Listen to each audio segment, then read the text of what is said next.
What's up, guys? Another week of Philo Fantasy, where we come here and we bullshit about football and fantasy. What's up, Taylor? How's your week so far, dude?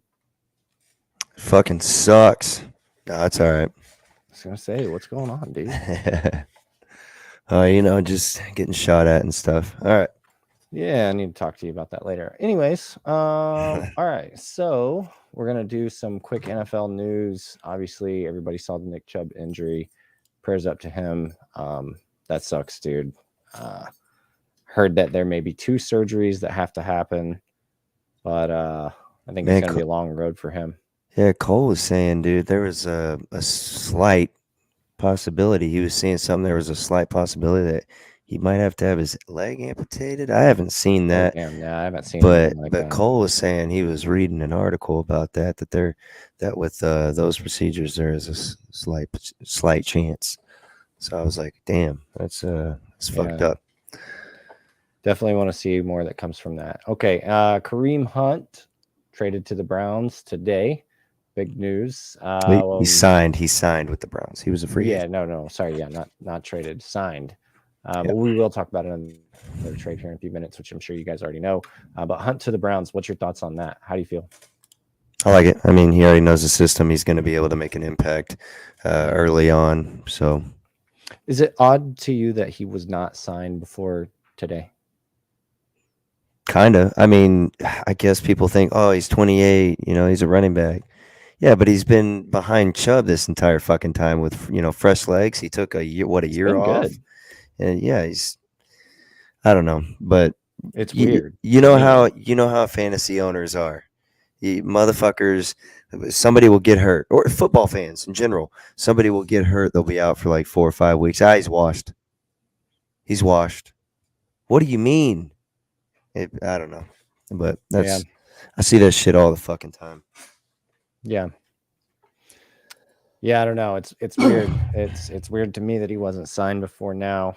It's weird to me that he's going back to the Browns. I saw some people. It was so funny. Some fucking idiot on X who said something to the effect of, "I wonder." Oh no, it wasn't. It wasn't on X. It was somewhere else. Actually, I won't say where, but they said something to the effect of, "I wonder if Hunt will even want to sign with the Browns."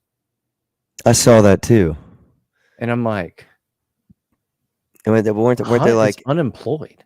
yeah, weren't they like, The oh, it's fuck are because you talking they about? did Hunt dirty and What are you talking about? yeah, like bro, If Hunt's that whatever. proud, Then okay. sit on your What couch.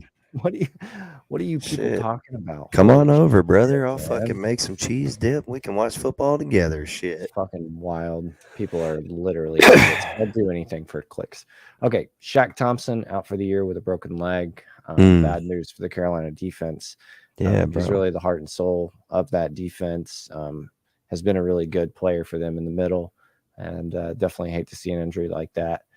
So I think that'll alter the way that that defense looks a little bit. They still got a good front four. Still got some guys in the back end of the defense that are decent, can Yeah. make plays. So we'll see. We'll see what happens there. Cam Akers. This was the trade we alluded to a few minutes ago. Cam Akers being traded to Minnesota just in the last few hours. What's your thoughts? Badass. Obviously, there was something going on between Akers and McVay. So, Well, so he got put in the doghouse after the Achilles thing, right? Like he came back. I thought he looked decent. I was like, holy crap. He kind of he was more explosive than I expected him to be, coming off an injury like that, especially so quickly. Um, mhm. and he definitely, in my opinion, impressed compared to, I guess, what I expected. Yeah, coming Um, off an injury like that, absolutely. and then he went Motherfucker. away. Then he went away last year, and I think they made him. Did they make him inactive last year too? Like at some point, like was he just Yeah. deactivated? Yeah, Yeah. I thought so. Yeah, and then like this year he comes in week 1, splits carries with Kyron.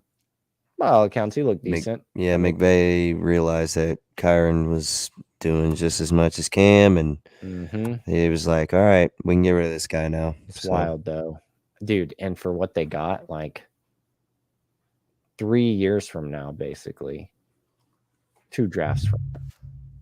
3 drafts from now. Yeah, Just- 3 drafts from now, dude. They get to swap 6th-round picks. Oh, shit. It's like you literally gave him away for free. What? Yeah. What? They just didn't want him, bro. I mean, I get the value's like not there, but that's Cam it. Akers. That's it. Just to have him gone off the team. Yeah, Minnesota was happy to take him because Madison's fucking garbage. I mean, I did see the tweet earlier this week where Cam Akers did say, basically, I'm as shocked as everyone else that I'm not active right now. Hmm? So maybe that was part of the reason. Maybe they knew that there was not only not a future for him, but it just was the locker room was better off, and the team was better off maybe if he was somewhere else, and he was better off. Who knows? What do you think? Do you think he's better off in Minnesota? How do you feel about like Madison Fantasy wise, situation? Yeah. I mean, he's better off because he's actually going to get to play. But I mean, they're going to go committee there. That's what they're going to do. So, Yeah. I think it Madison fucks all the is- Madison owners, and it's hilarious to me. Let me So- see what I want to look something up. Fucking suck it. Yeah, it's a huge blow for Alexander Madison for sure. It's disappointing. Yep. He's averaging 3.3 yards per carry. And that's extremely inefficient. He has 19 carries on the year, which, you know, we'll talk about this a little bit later with another player who only has 16 carries through 2 games. 19 carries through 2 games is not really a lot when you look around the league and you see guys getting, you know, 30, 40, 45 yards per carry or carries, you know, over 2 games. That's not good. Right. So that's a problem. And I definitely don't see that going away with the addition of Akers. So I think it's a problem for Madison owners, you know, just at a minimum by way of Cam Akers being on the roster. Here's what it boils down to here. Cam Akers is now going to be able to be, you know, you can keep him on your roster or whatever. You're not really going to be able to trade him. He's not going to hold very much value until we see what he can do there in the committee. But Minnesota's a pass first team, period. Mhm. Yep. They're slinging the ball around. Yeah. If you Yeah. have one of their receivers, yeah, they're balling. Cousins balling right now. I mean, as fantasy wise, they're putting up the numbers. Yeah. So Yeah. Yeah. He's going to throw the ball a lot and he's going to rack up the yards, but that's what I'm saying. so will the interceptions. Yeah, and, I mean, it's bad, Kirk just Cousins. bad plays. All right. Yep. Good But, I point. mean- From a dynasty standpoint, too, quick question. We Yeah. touched on this guy a little bit in the offseason. Curious now how you feel just a few weeks into the NFL season and having seen him in the preseason, which it didn't feel like we really saw a lot of meaningful snaps or play for him. But how we feel about Dwayne McBride? Where are we at? Like, are we panicking right now with the Dwayne No. McBride situation? We don't care. He's on our taxi. There's no Or just reason let to him hang out. panic because he's on their practice squad right now, right? So, I mean, you look at like what Dallas has right now. Their number 2 running back is Rico Dowdle. Who? Nobody knew who the fuck that dude was. You know, he was on the practice squad for a couple years, Mhm. and finally he's gotten his opportunity, and he's a pretty decent back. Now, granted, he's got Tony Pollard in front of him, so he's not really going to be fantasy relevant. But I think Dwayne McBride had a lot more is a lot more talented runner than Dowdle. So I wouldn't hit the panic button by any means. You know, it's his first year, and he's in a crowded backfield of guys that are, you know, whatever. They are Yeah. who they are. It's really hard to sort out. It really is. And I don't think that's, like I said, I don't think that's a run team. So really, I'd like to see him get off of the Vikings and go somewhere else to where he gets an opportunity. That'd be nice. All right. Agreed. Okay, I'm sending our link out to our show to our buddy Justin Northcross, who Hell yeah, he's a sexy motherfucker too. he said so he had texted me about work. He's like, "How'd today go?" And then he said, "You not talking to me now?" LOL. So I sent him the link for the show. We'll All see right, if he so joins. real quick, I just want to let you know Kirk Cousins 21 points in fantasy in a regular fantasy setting, 21 points in week 1 and 34 points in week 2. So I mean, he's in fantasy, he is tossing the ball. Over 344 yards week 1, 364 yards week 2. Between the 2 weeks, he's 6 touchdowns, 1 pick. 1 pick. Yeah. He's due. That's He's who I should have definitely due. taken. Yeah, that's who I should have. Depending on who they're playing, that may be who I should Chargers, have taken. who's in given my up the prize most picks. points. That's not good. All right. Well, we'll wait another week for Kirk Cousins INT. We'll talk about our prize picks, pick of the week later on. All right, let's go ahead and move on to our next segment here. Which one do you want to do? You want to go ahead and give out the Amber Heard Award of the week, or do you want to go ahead and do first in, last out? What the fuck was that? What was that noise? I have no idea. Okay. Well, anyways, my chair. Yeah. Hopefully it didn't sound like a fart. Let's do Amber Heard last. Okay. Amber Heard last. I love that. Second to last, whatever. Let's do prize picks, bro. Let's do prize picks first this time. You want to go ahead and dive into our prize picks pick of the week? Yeah. You don't even fucking have one, so I do. That's cool. I have them on me already. I've already put in an entry. You can't have either one. Fuck you. No, I don't have either one of those. So okay, cool. All right. I went with Zay Flowers over 48.5 receiving yards through 2 games. I don't know how many fucking yards he has, like 70 and 80. He's balling. Yeah. Let me check that real quick. So Zay 140 yards through 2 games. Yeah. So 62 and 78. 62 last game, 78 the first game. That's really good. That's a pretty good line for a receiver that we'll talk about a little bit more in the show about how they're targeting him in that offense and how he is such a key piece to that offense, how electric of a player he is. I think that bodes well for a line being at 48.5. I think that he can clear that with ease based on volume alone. Yep. So that's a lock. We'll go ahead and lock in Zay Flowers this week. He's been putting his dick out. Who? Oh, Zay? Zay, yeah, he's just been fucking whipping his dick out on everybody, bro. Damn, bro. Fucking daddy in that shit. All right, what you got? Mac Jones over 0.5 interceptions. He's gonna throw a pick. Yeah, I think he does. He faces the New York Jets this week, who are a daunting defense, not only on the back end of the defense with Sauce Gardner there, but also on the front line of that defense. That defensive line is able to get after the quarterback and generate pressure. Mac Jones is going to feel that pressure. He's going to be forced to make bad plays. And not only that, Sauce Gardner, he's playing with a chip on his shoulder this week. He's pissed. You heard, he's requested basically to follow the number 1 receiver around on every team, everywhere they go. He believes he's that good. I see no reason why the team would say no to that. He's just unbelievable, and definitely not somebody that I would want matching up against my best receiver. Although, who is the best receiver right now in New England? Is it fucking Hunter Henry? Kendrick Bourne.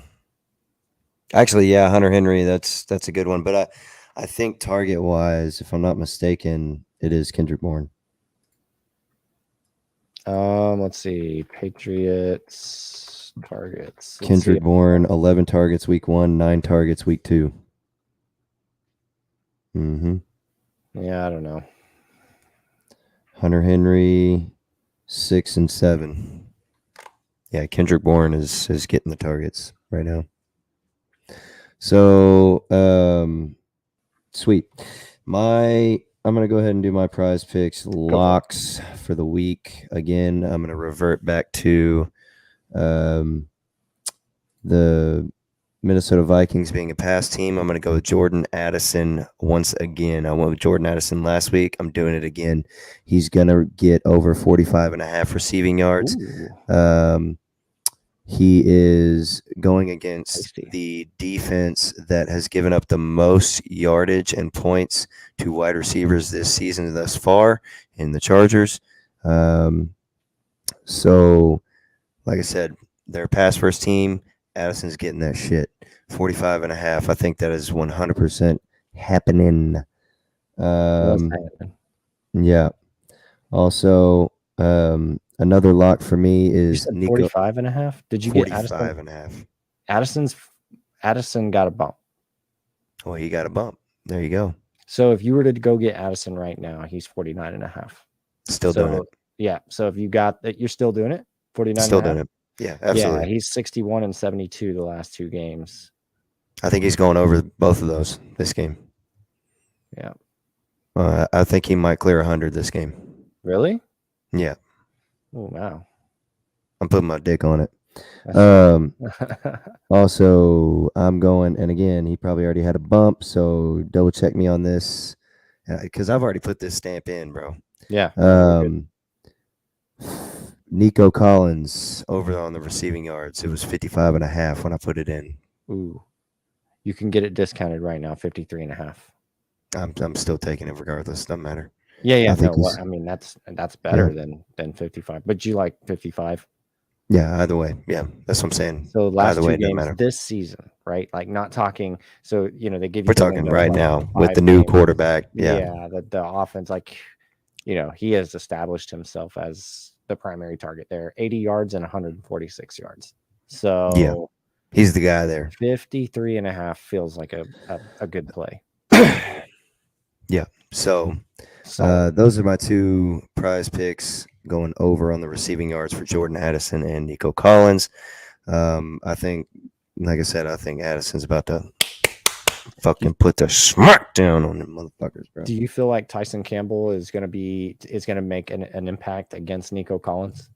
Do you Who? think that seriously? No. So like, don't play with me, bro. With Nico, I mean, He's pretty good. yeah, no, I know. Does Tyson follow receivers around the field? I don't know that he does. I don't that think he's he that does, guy. but He could be. I don't know that they want to ask him to do that. I don't know. Yeah. I just think he's going over his yardage for sure. So. Yeah. No, he has been a good play through 2 weeks. He's definitely been a good play. So I like it. Yes, sir. Okay, let's hop into the Philo Fantasy first in, last out. Ooh, get to talk about the fun shit. Yep, first in is going to be the guys that you're going to be looking to put in your flex positions, not necessarily guys like CMC. Yeah, we don't give a fuck. So we better start CMC. Yeah, and then last out, those are going to be the guys that you're only going to want to start if you have to. It's going to be kind of like on the verge, like should I start him, should I sit him kind of thing. We're going to say sit these guys. So, yep. Okay, so I'll go ahead and kick this one off with my first in. Talking about Zay Flowers here, 13 catches on 15 targets through 2 games. So he's averaging about, I think, 6.5 targets per game. 140 yards through those 2 games, which is really good. 10.8 yards per reception. He does have 3 carries for 15 yards. So, essentially it just shows that, who he is to that offense, like how important he is. He's getting good volume, not volume like some of the other players we're going to talk about here in a minute, but he's getting good enough target volume, and he's turning those targets into receptions. 13 of 15 is a great catch percentage. I think it's somewhere around like 87%, and then 140 yards. So he's averaging 70 yards a week. He's got a pretty good floor for me, because I mean, if he cashes a touchdown, he's having a really good week at 70 yards per game and a touchdown. So I like him this week. I think that he could be a strong flex play. In fact, I actually moved him into my flex in one of my leagues where I do have him. I'm going to play him with confidence this week. Absolutely. I think that's 3 weeks in a row that we've set to put Zay Flowers into your lineup, by the way. Yeah, we like Zay. So, yep. Zay is the man. So if you see this, just know that we've been on the Zay train since day one. Yeah, you ride trains, if you know what I mean. Yeah, choo choo, bitch. All right, who you got? Number one, first in. Number one of my prize picks, locks, Nico Collins, wide receiver from Houston, obviously. Last week, he caught 7 of his 9 targets, 146 yards and a tutty. Mm-hmm. And the week 1, he caught 6 of his 11 targets for 80 yards. He's the guy. Yeah. He's the guy, and he's going against Jacksonville. So I like we were just talking about. I mean, I think he's going to have a little bit tougher secondary to go against than because what's his name in Baltimore was Humphrey was not there whenever they played Baltimore, and then Indianapolis obviously doesn't have as good of a secondary, but either way, I think he's going to put up enough points to where he's going to be relevant. I have him starting in like 3 of my lineups this week, so yeah, I'm starting him where I have him as well. Although I have him in the 14-man dynasty, and our receivers are all right, but Stroud seems to love throwing him the ball. Yeah, I'm pretty pleased with how Collins is playing, and I've got him locked into my lineups as well. Cool. Who you got next? Next up, Puka Nacua. He's the clear favorite, and I feel like we're going to talk about him a little bit more in the show, but for now, we're going to say all the good things. He's the clear favorite in LA. He finds his spot against the zones. He has a good feel for the game. If you watch him on tape, he has quick feet off the line. He's able to like chop his feet, get good position against the defender, and create separation without being like an elite route runner or an elite athlete. He showed reliable hands, 25 of 35. So he's got 25 balls on 35 targets. That's pretty good. The thing there is the targets, right? So 35 targets, that's leading the NFL. The next closest players is Justin Jefferson, who has 25, and Tyreek Hill, who have 24. When you look further down the list, find guys like Stephon Diggs, who's got 20 targets this year so far through 2 games. Keenan Allen and Calvin Ridley both have 19, and then a guy like Jamar Chase, who everybody is just in love with, he only has 17 targets through 2 games. So to have 35 targets at this stage through just 2 games is incredible volume. And that just shows the trust that Matthew Stafford has in Puka. Now, I will say, I watched the plays. I've watched every reception that Puka has had. He's not an elite athlete. He's not A.J. Brown. He's not Tyreek Hill. But he kind of reminds me a little bit of Cooper Kupp, just in the way that, like I said, how he runs his routes. He's not winning because he's got just elite quickness in short areas, and he's not like taking people down the field and just outrunning guys. What he does is he has a good feel for the game, kind of similar to like what Amon-Ra St. Brown does against zone. He knows where he's at on the field. He can feel the defenders. He knows where the defenders are going to be. He has a high football IQ at the line of scrimmage. Like, he knows where to go, and Matthew Stafford loves a receiver like that. He always has, and I think that's what makes Puka a good start this week. And the fact that, like I said, 35 targets, 25 receptions. You look at his body of work. There's actually quite literally no way you should have him on the bench this week. There's no reason. Yeah. I don't know. Just, again, this is just for start sit. Yeah. I think he's a must start this week for sure. Yep. Until Kupp comes back. True. Yeah. Obviously. Yeah. So I have my number 2, Pat Freiermuth. Now, I know he had a rough couple of games. He is. Let me pull up his stats here. So,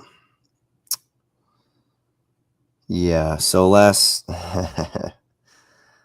game, 1 target, 1 reception. Not doing too hot on that. I get it. But what are you talking about? Pat Freiermuth. Yeah. So look for him to bounce back. The reason why I'm saying you can play him in your slot because Mhm. he faced two really good defenses against Mhm. tight ends in Mhm. Cleveland and in San Francisco, week 1 Mhm. and 2. Pat's going to get his. He is a really good tight end. He has shown it. And he's going to go against Las Vegas, who is not so good against tight ends. So Yeah. be aware of that. He's going to have a bounce back week, and he's going to do well. Yeah, I like Fryermuth. I mean, I always have. I think he's a really talented tight end. I think he has the ability to find the end zone at any time in that offense. He is a red zone threat, and he's just a reliable target. Big guy, runs good routes for as big as he is. Can play inside out. I really like him as well. Okay, number 3, I got Kendre Miller. He is in line to be the starter if Jamal Williams can't go this week. It doesn't look like he's going to be healthy enough with the hamstring injury. I think Kendre Miller could rush for over 60 yards this week against Green Bay, which gives him a pretty decent floor when you just consider the rushing yards. I think total, he could potentially go over, 70, 80 yards. I don't think that's a huge ask. This defense ranks 29th against the run. That's Green Bay. So I'd love to see him cash on a touchdown, but I think there's enough floor there with rushing and receiving upside to earn himself a flex play on the right roster, just purely based on volume alone.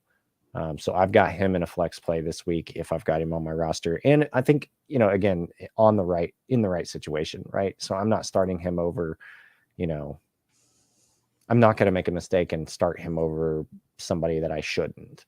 But if I need him and I'm in a pinch and I'm looking to figure out like who do I have that I can throw in my flex, I do like him as a good strong flex play this week. Yeah, and if you're going to start Kendre Miller, this is the week to do it because I believe Alvin comes back after this week. So yeah, for sure, he could be just like a 1 week starter. He could be one of those guys that if he's sitting out on waivers and you've got somebody on your roster that you just kind of feel like is like can easily be replaced. Like I just did this in one of my leagues. I can't remember who I lost or who I dropped, but I basically it was Cortland Sutton is who I dropped. It was between like him and David Njoku, and I was like, David Njoku's not my first tight end. It's actually Greg Kittle. So I was like, okay, either one of those I could probably drop, but I felt like the more replaceable player was Cortland Sutton. So I dropped him because I felt like I might need a running back to start this week. I've got some injuries at running back in that league. So Kendre Miller could be a decent ad just for this week. And then I can drop him again and not feel bad about it. And of course, we're talking about redraft. All right. Yep, we are.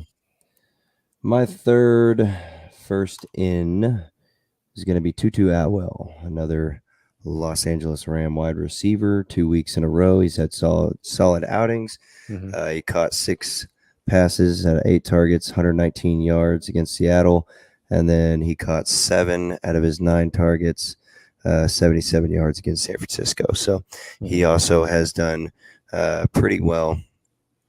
Do you think we're fucking idiots? I mean, for not what? just in general, but for dropping him in the co. No, he hadn't done anything up until this point. And again, Right. It kind of goes with what we're going to talk about in a little bit with Amber Heard, but we'll see what happens whenever Cooper Kupp comes back. So Yeah. He could just get kind of pushed down into irrelevance or into like some sort of rotation. Okay, cool. Last out. Let's go ahead and talk about these guys that you might want to sit this week. Save yourself some heartache. Najee Harris, I know it's tough. I know that he was probably drafted to be your starting running back on like most of the rosters, especially in redraft. Probably feeling like you overdrafted him right now at this point. 16 rushing attempts through 2 games. So this is the player that we talked about earlier when we mentioned who was it? Somebody had like 19 rushing attempts. We were talking about them. But basically how that wasn't great. And Najee Harris only has 16 through 2 games, 9 carries for Warren. This offense just looks horrendously inefficient. Harris appears slow and inefficient when he's running the ball. And I've seen a lot of crap on X about how it looks like he's running in sand and how they just keep running him right into the line. And some of that's true, but I will say he's averaging 4.5 yards per carry and Pollard and Derrick Henry, two running backs that I like a lot, are averaging 3.6 yards per carry each. The difference is, again, Pollard having 39 carries, Derrick Henry having 40 carries. The issue here is volume. Najee Harris is just not getting the volume. And even the touches that he is getting, like 4 yards per carry is pretty good. But like for the most part, when you watch it on tape, it doesn't look pretty. I can tell you that for sure. So I get the feeling of like being down on Najee, and there's something to that. When you look at his fantasy production over 2 weeks, it's just not sustainable. It's one of those things where I've got to bench Najee Harris, and maybe, dude, I would play Kendre Miller this week over Najee Harris. I'd damn sure play Puka in the flex over Najee Harris. I'd play Zay Flowers over Najee Harris. Yeah. I'd play Nico Collins over Najee Harris in my flex. You know what I'm saying? Yeah, I would too. Yeah, so it seems like this week it's an easy sit. Go ahead and put him on your bench. I know it sucks, dude. I know it sucks, but the good news is you're not in a situation like with Nick Chubb. You know what I mean? That sucks, dude. That sucks. I mean, Najee Harris, there's still time for him to earn his way back into your lineups. It's just Who are the Saints going against this week? Good question. Oh, Green Bay, 29th against the run. Najee's going against Las Vegas, 31st against the run. Yeah. We'll see. Maybe. All right. I do. I just can't. I can't. I feel you. All right. So, yeah. I think. Yeah, I mean, they went against San Francisco and Cleveland the first two, but. All right, so my last out, the first one I got up here is Marquise Brown, wide receiver from Arizona. This last week, he just went 10 targets, 6 receptions, 54 yards, and a tutty. Don't do it. Don't play him. Don't drink the Kool-Aid. Yep. I'm telling you. His quarterback it's Dobbs. I mean, he is who he is. I'm not saying he's still an NFL quarterback. I get it, you know.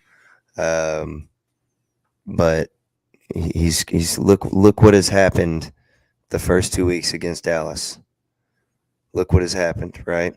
The only reason Garrett Wilson had a fantasy relevant day is because he got lucky that a safety missed a tackle and he went for a long gain, one long gain. Mm-hmm. So I wouldn't drink the Kool-Aid. I'd stay away from Marquise Brown this week if you can. Mm-hmm. I like the Kool-Aid reference. That's very slick of you. Mm-hmm. Very slick. I got more coming up. Good. Love to hear that. So glad. Okay. My number 2 last out is going to be Darren Waller. Facing the 49ers defense, a defense that we just talked about with Pat Freiermuth, who he faced and kind of got shut down. I think Pat Freiermuth personally is, they're pretty close. I don't know. Darren Waller at times, Darren Waller can't stay healthy, bro. I just don't like this matchup at all, despite the volume that Darren Waller's seeing, and maybe even despite the volume that he might see in this game with Saquon being out. But I don't like the fact that the Giants, they may struggle to run the ball. They may struggle to protect the quarterback. 49ers are going to be able to generate a lot of pressure up front, put a lot of pressure on this offensive line and this offense in general. They've got the defenders on the back end to be able to match up well with these receivers. So, and even Darren Waller. So this is just overall at every position, really, this is not a good matchup. I think the line is 10 this week. 49ers winning by 10. I think the Niners are going to push to cover that or cover that. Yeah. So it could be a rough day for Mr. Daniel Jones and Darren Waller. I'm going to go ahead and sit him this week. Absolutely. All right. And my second last out player is another Giant. Nice. Matt Breida. So Yeah. we know that Saquon Barkley is out. He is not going to be playing tomorrow night.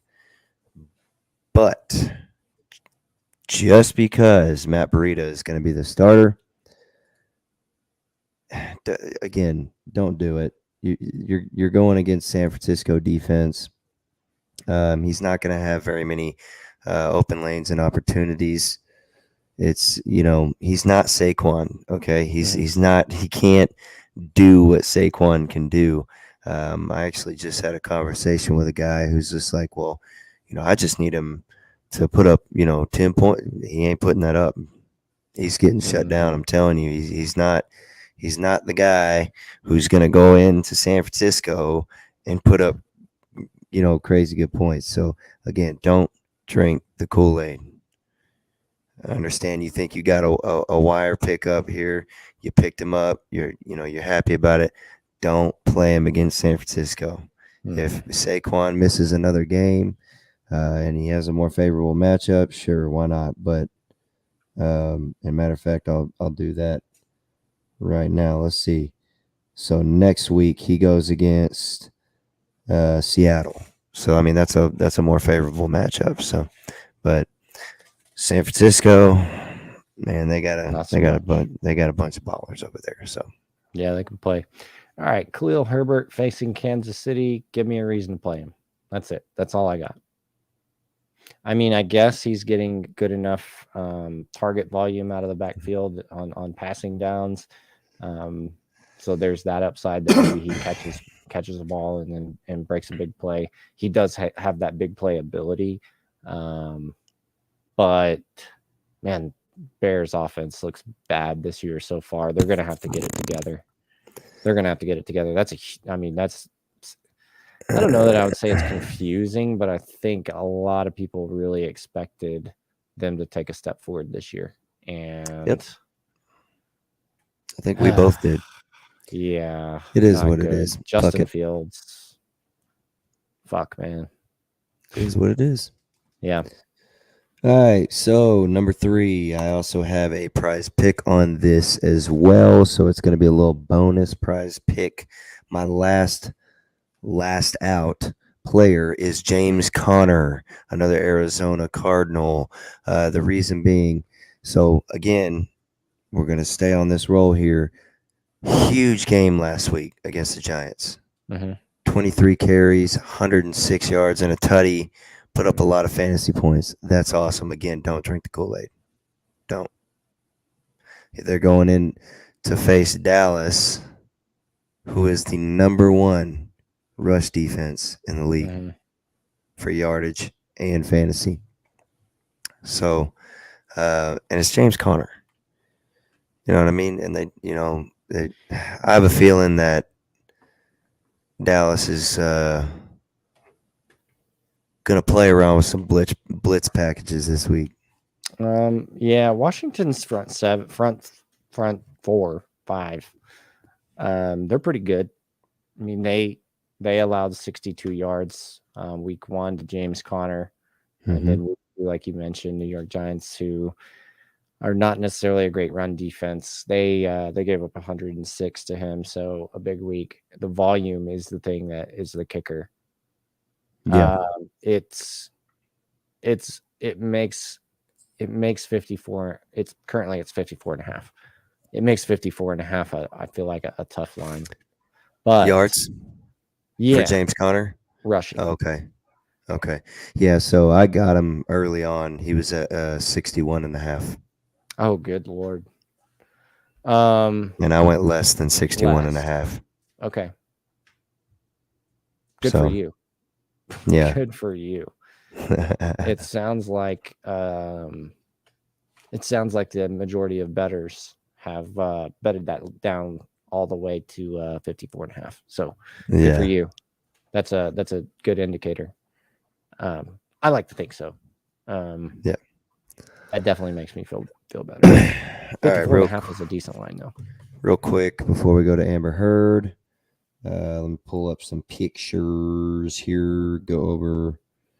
Okay, so last week, you said First in Sam Laporta, Brees Yeah. Hall, Ooh, Jordan Addison. money Money on the Jordan Addison, baby. on the Jordan Yeah. Addison and Sam Laporta, dude. Sam Laporta is gonna. I'm playing Sam Laporta. I mean, I played him over Darren Waller. I have him in a league. Where did I? Yeah. I like him. So Like last George out you Kittle. put last out last week you did Rashad White. Mhm. Yikes! Yeah. Fucking Jamal okay. Williams and Kyle Pitts. Jamal Williams, I think probably would have had a better game. Kyle Pitts, what the fuck did he do? I'm about to see. I mean, nothing notable. Yeah, I think 7.5. 10 points. Yeah. 2 receptions, 15 yards. Stellar. So if he could only 10x that. Has he ever gone for 150 in a game? no. How many times has he cleared 100 yards in a game? I don't know if he ever has, bro. Let's see. Oh yeah, he has 3 times his rookie season. And that's it. Ever cleared 150? 150. 120. What's the like 163 once. Damn. All right. One time. One time. And it was against Miami his rookie year. Hmm. Okay. So you had those 3. I had start Nico Collins, Zay Flowers, and AJ Dillon. So Nico Collins and Zay Flowers, I fucking knocked it out of the park. Mhm. How did AJ Dillon do? Did he do? I don't know, dude. I don't Let's have see. a clue. That's crazy. He did all right. I don't He have put up him anywhere. he put up 10. He had 15 rushes for 55 yards, no tutties. He had a reception for 8 yards, so not bad. If you put him in your flex, you got 10 points out of him. So yeah, good call. I'm with it. That's okay. That's what we talked about with like Kendre Miller. You know what I mean? Yeah. That's fine. Let's see. I think I might have shit the fucking bed on one of these. That's okay. Hold on. I did the same. Fuck it. Oh yeah, I fucking shit all over the fucking Amber Heard bed, dude. Oh, dude, let's nominate it. Let's go. I put Tyler Lockett. What did he do? I know I saw 8 receptions on 10 targets, 60 yards, and 2 touchdowns. The touchdowns fucked you. 60 yards. I mean, he had 10 targets, bro. Yeah, 10 targets is good. That's the thing, dude. So I was thinking, like, man, I kind of thought JSN would have like a bigger role in this offense, sort of similar, honestly, to like a Jordan Addison.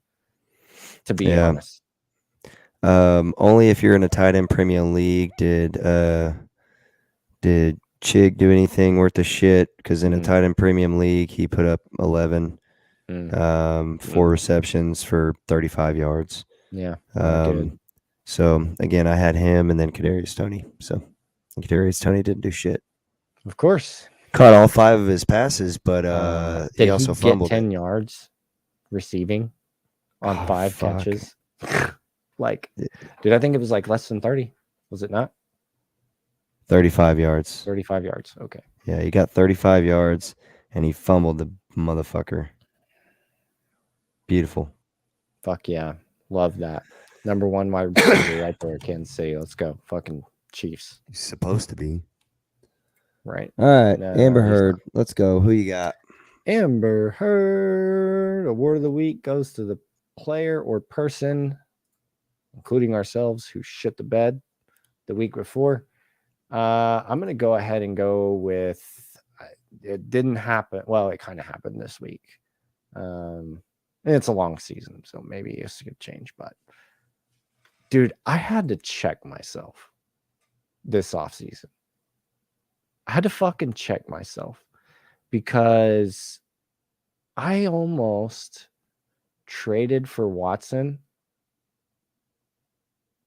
And it would have been such an overpay because motherfuckers who were telling me directly, in fact, and so many people I saw on X, Twitter, whatever you want to call it, that Deshaun Watson was a locked in top five, dynasty quarterback going into the season. And that's even after he had the shitty ending the last season. I didn't think he was very good. I mean, I heard he was a top 5 masseuse client. That he is. Those people found out this week that they're fucking idiots. Deshaun Watson is not creating offense for his team at all. He's not. And that's just not going to work. He's not good against pressure. He doesn't have great escapability anymore. He doesn't make plays with his legs at all. He doesn't create offense at all. He's not getting the massages anymore, bro. I don't know, dude, but you take that long off from football. Haven't looked good this far. Not looking good for him. I don't think he gives a fuck because he makes so much damn money. He don't give a fuck if he wins or loses. I mean, Dude, and shit, it's all guaranteed too. Dude, that's insane. The whole situation. The Browns will be Browns. Guess what? It was fucking crazy when it happened. And it's still fucking crazy.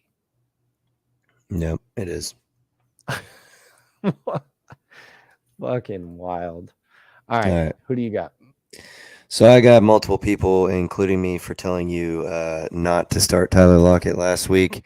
I definitely shit the bed on that. Fucking idiot. All good. Sorry.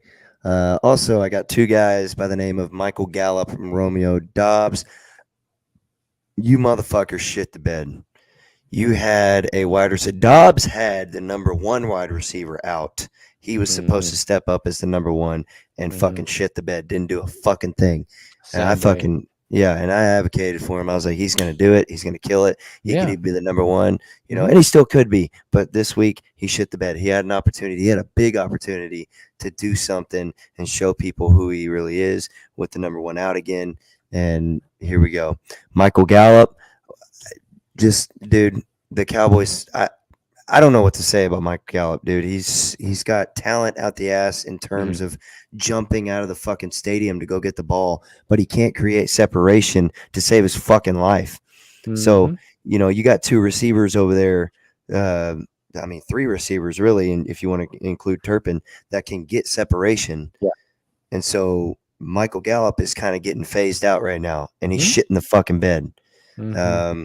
So, and that's unfortunate because, I really like Michael Gallup, but, and, maybe some other team wants to take him off the Cowboys' hands for some draft compensation or something. But Cowboys should have traded him when they could, when they had the chance.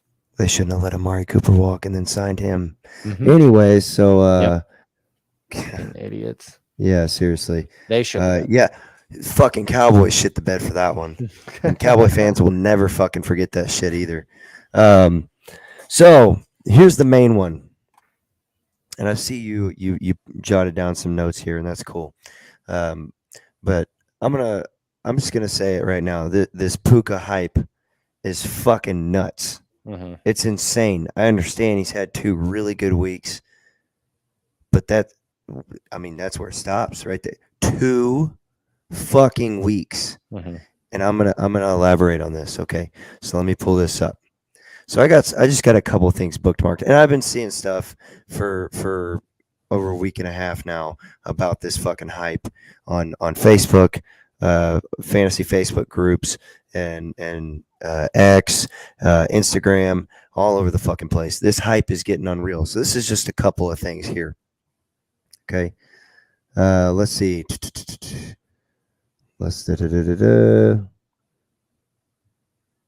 Okay, so here is here's a poll. There's a poll out on X. It says who would you rather have? Who would you pick in a startup right now? Puka or Jordan Addison? Who would you pick? Who would I start right now? No. Who would you pick in a startup right now? Dynasty. A startup. Dynasty. Oh, Addison. Jordan Addison. 40% of the people said Puka.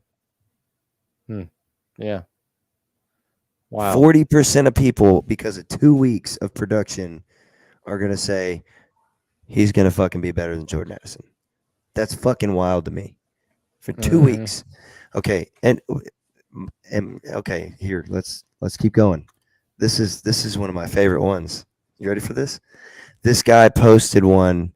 He said, "Someone just sent me a trade. Should I do it?" Being a fucking troll, knowing damn well that any dumb fuck he has to send over Amon-Ra St. Brown, Nico Collins, and Puka. Right? Those are the ones that he's getting rid of. But he's getting D-Hop and Justin Jefferson. Justin Jefferson. So you mean to tell me that Amon-Ra St. Brown, Nico Collins, and Puka, that gets me Justin Jefferson? Does that would you trade away Justin Jefferson for that right now? No. Unless, I mean, if I'm hurting for receiver, I'm like, I feel like I Okay. get two good dynasty assets there in Amon-Ra St. Brown and Nico, but neither one of them will ever be Justin Jefferson unless there's an injury. Okay. So Damian Pierce and George Pickens for Puka and Roschon Johnson. Ooh. Damian Pearson, who? Pickens Pickens. For Puka and Roschon Johnson.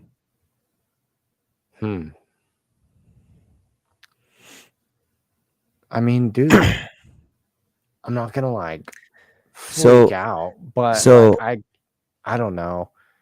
I don't know. So Because off I want of to say 2 I like weeks of Damian Pierce production, better, you're saying that you would absolutely think about doing. So this guy rejected it. No. So what I think we talked. So like my position on this, just to your credit, what I'm saying is like, yeah, there's going to be people out there that are going to do that. I'm not one of them.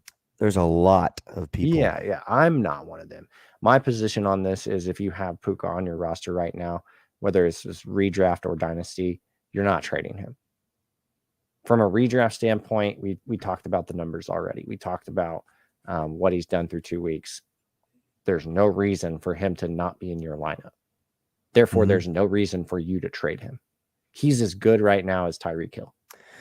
If somebody offered me right now, if I had Puka and someone offered me Damian Pierce and George Pickens, I'm smashing accept. You can have Puka. You can have him. Right.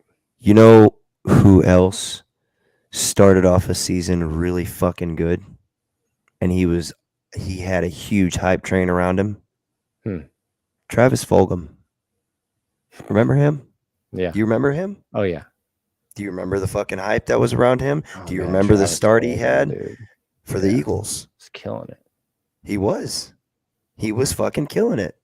There was a time where Travis Homer and DJ Dallas were killing it. Yeah. I'm just saying. Yeah, Travis I get Fulgham it. went like 7-8 games in a row where he was fucking putting up great numbers. And motherfuckers were like, this is the guy. They found their fucking guy. The Eagles have the fucking alpha. They have the number one fucking receiver in the league. Dude, I'm telling you. I'm not saying Puka's going to be specifically that guy. But I'm just saying it feels a little like that to the fact that these people are already freaking the fuck out over this dude who's played 2 games, and they don't even have Cooper Kupp on the fucking field. So yeah, it's gonna make a big difference when Kupp does come back for sure. I mean, he's gonna command targets. Just we talked about this before, right? Just from a salary standpoint, right? You're paying this motherfucker to be your number one wide receiver. He's gonna be your number one wide receiver. There's also name's Michael Gallup. That's interesting because I mentioned it earlier about how similar these two are in the way that they run their routes and get open and find their way around the field with Matthew Stafford. I don't Puka know. and Travis Fulgham? No, Puka and Cooper Kupp. Cooper Kupp is more explosive, like no doubt about it. No doubt about it. He's quicker, in my opinion. But these two guys play very similarly. I wonder how it would look with them being the 1-2. You know what I mean? Yeah. Like I don't know what that. I don't know. Maybe it works. Yeah, So my maybe notes it that does. the notes that I put on here, and I'll these were not to challenge your position. In fact, these were to kind of solidify your position on this Puka deal a little bit. So Matthew Stafford is averaging 6.1 air yards per attempt. The reason that I looked at this is when I watched the plays that Puka has caught the ball on, a huge majority of those are on like in routes, slants, screens, quick hitting routes where he can get open quick, not necessarily with quickness, but I think he has good positioning, quick feet, things like that, where and he knows where he knows exactly where he needs to go on the field, and he goes straight to that spot and he sits and he catches the ball. And it's not like he's just outrunning defenses. It's not like he's running through guys. It's not like he's not a dynamic athlete by any means. But he does have a high football IQ, and you can tell. You can absolutely see that when you watch the film. But with that, Stafford's only averaging 6.1 air yards per attempt. So they're not just driving the ball down the field. He's not going to bust off a 60, 70 yard reception or anything like that where, he's just outrunning anybody. By comparison, Baker Mayfield averages 8.1 air yards per attempt. Desmond Ridder, a quarterback that not very many people like, is averaging 6.9 air yards per attempt. Pat Mahomes is averaging 6.5 air yards per attempt, which I think speaks to the receivers that, and through 2 games, of course, that Pat Mahomes is throwing to. They don't have a dynamic stretch the field receiver either. But Jordan Love is averaging 9.9 air yards per attempt. What does all this mean? Basically, what I'm trying to say is Stafford is not going to take the top off of a defense with Puka. That's just not what he's going to do. Puka, if he wants to generate a lot of yardage, it's going to have to come through high volume, which is what he's been getting, luckily. But if that volume goes away, like when Cooper Kupp comes back, I wonder what his production looks like and how much it dips.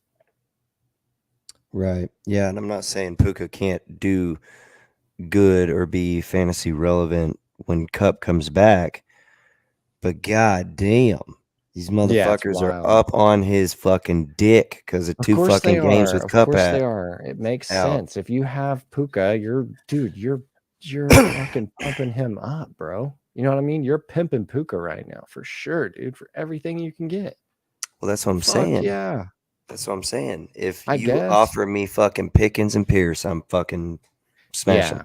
So yeah, and I mentioned this. You send me a trade where I'm getting Justin Jefferson, and my dick's hard immediately. Dude, I mentioned this earlier with Puka.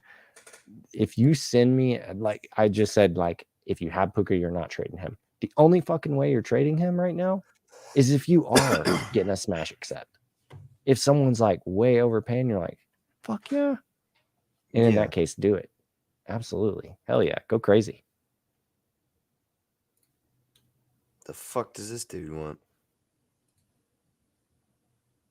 What, dude? Hold on.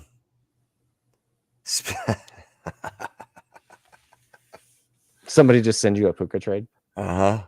No fucking way. Yep. What is it? I'm gonna fucking reach through my phone, smack this motherfucker. He wants Stephon Diggs, Dalvin Cook, and Gibson. Okay, whatever. Oh, he did. Okay, he threw a fucking first in there, so okay. But he's giving me Puka, 2024 first, 2024 third, and Nick Chubb. What an asshole. Like, what am I gonna? I already don't have running backs, bro. I don't have any running backs on my team. What a fucking idiot. That's a terrible thing. I was thinking about this earlier. Somebody actually asked the question out loud in a group that I'm in. Again, I won't say which group. What have you seen Nick Chubb going for? And I'm like, what kind of fucking question is that? I haven't seen, and maybe that's because our leagues have decency. I haven't seen Nick Chubb go for anything. What the fuck are you talking about, bro? I'm not trading for him, bro. I didn't even respond to that trade. No, it's just disrespectful, though, bro. Yep. What are you talking about right now? This dude literally might never play football again, and you want to offer him in a fucking trade? And you want to know what kind of value he carries? Get the fuck out of here with that. Yeah. Ass juice. That's what it is. Ass juice. Hey, real quick, Puka is averaging 10.1 yards per reception comparatively. Two guys who I think are better athletes and honestly better players, CeeDee Lamb and Amon-Ra St. Brown, both averaging over 14 yards per reception. So for some context, again, Puka is just not that big play threat that's going to stretch the field or be able to get down the field. He's just there to get open as quick as he can, find the soft spots in the zone, catch those passes, and try to get down. So that's just how I feel. Yeah, baby. Yeah. And from a dynasty standpoint, dude, fuck that. I'm not. No. I'm happy to be wrong, dude. I'm happy to be wrong. It's totally fine. I'm not going to fucking overpay to be right. Yeah. Fuck that. Maybe that's why I never win any fucking leagues. Who knows? Maybe I'm a fucking idiot. I mean, I like the first. Dude. I don't know. Whatever. All right. I'm going to bed. So cool. All right, man. It's 9:00. We're going to get out of here. You guys know where to follow us. Philo Fantasy Show on X, Twitter, whatever the fuck you want to call it. Right behind Taylor, you can see the YouTube. If you just search YouTube, Philo Fantasy, you can see some of the shows that we've done in the past. You can rewatch the show anytime at your convenience. You can also catch our live video on Facebook. You can watch the playback on Twitter and X as well. At Dynasty Dad on Twitter, that's Taylor. I'm Austin at RotoHeat Austin. You guys have a great fucking week.